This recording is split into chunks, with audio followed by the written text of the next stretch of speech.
She didn't know that the hotel owner was standing right in front of her. When the truth comes out, the consequences will shock everyone. But let's start from the beginning. Mary Jackson had always been confident, despite her age. At 70, she was still running a business, managing a chain of luxury hotels across the country.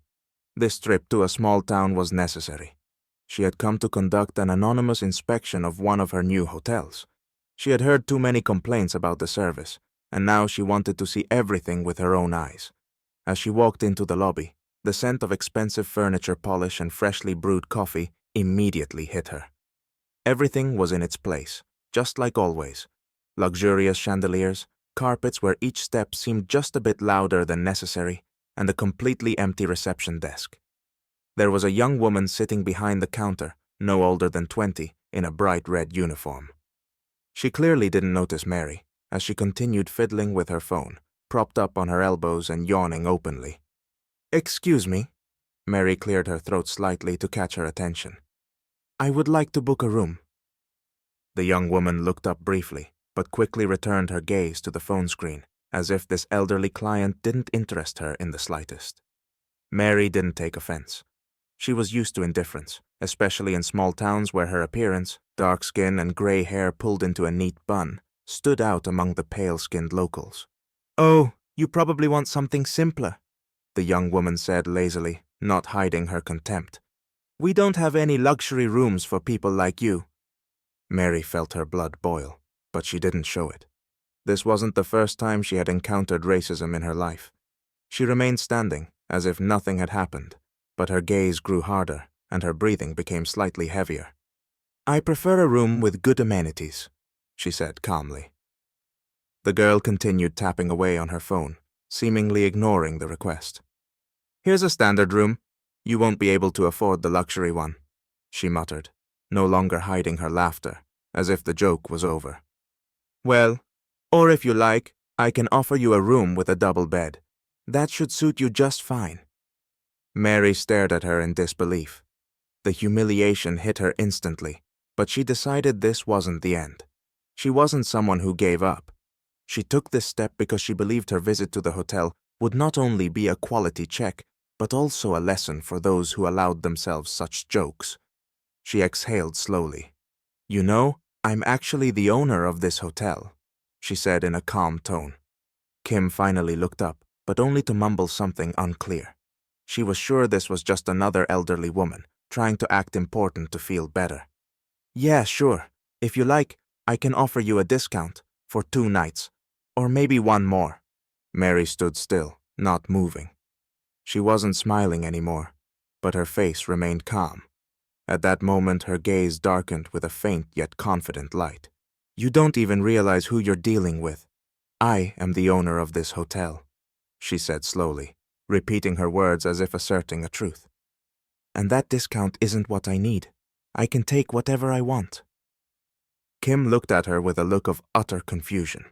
She started to get nervous, her confidence crumbling, but she continued to stand behind the counter as if nothing was happening. Mary raised her hand, her fingers pausing in midair. Nearby was her business card, neatly folded in her pocket. She took it out and placed it on the counter slowly, as though each gesture was part of a demonstration. Kim leaned forward, almost not understanding what she was doing, and grabbed the card.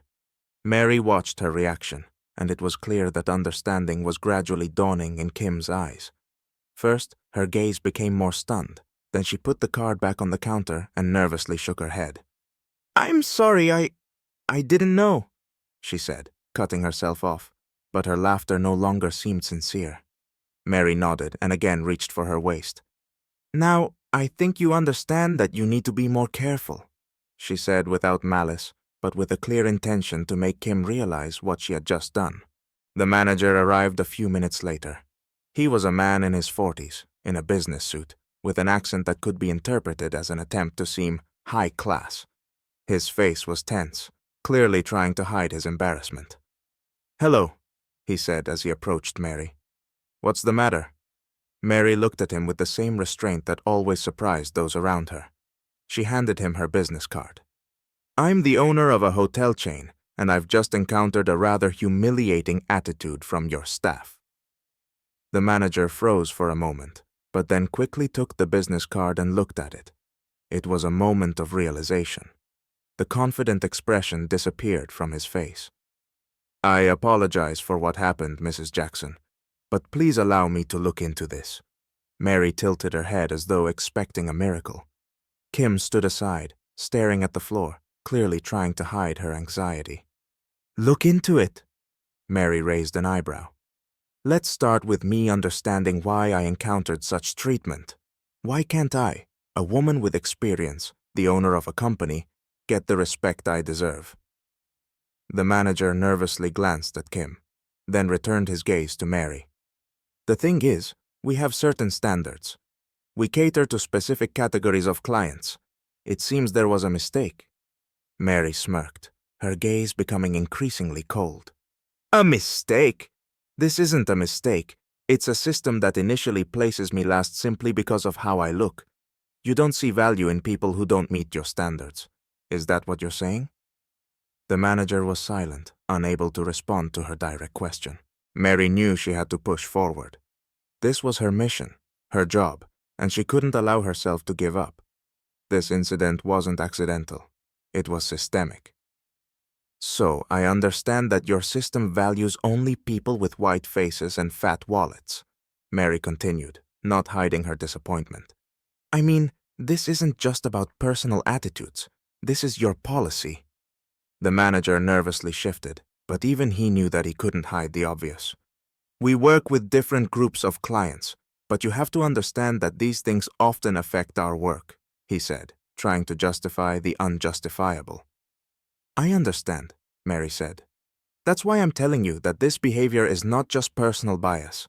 It's an entire system that restricts and limits people's opportunities." She wasn't going to stop. She knew her cause was important. This isn't just a matter of one mistake. It's a way of life for people like me, and for those who can't afford more. These are the people who face the same mistakes I faced every day. The manager tried to say something, but Mary no longer listened. She felt her anger turning into determination. Mary paused, letting every word sink into the air, into their souls. The manager stood, and Kim finally realized that her jokes hadn't been harmless. "I want you to understand one thing," Mary said. "In your hotel and in your city, wherever you are, people have the right to be treated with dignity, regardless of their color, age, or social status."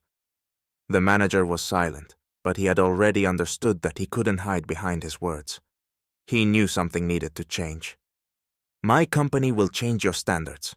If you want your establishment to be part of something important, you need to start by seeing people not just as clients, but as human beings. People who can make your hotel what it's supposed to be, a place for everyone."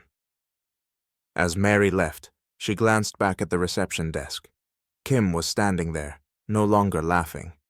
There was something new in her eyes, understanding.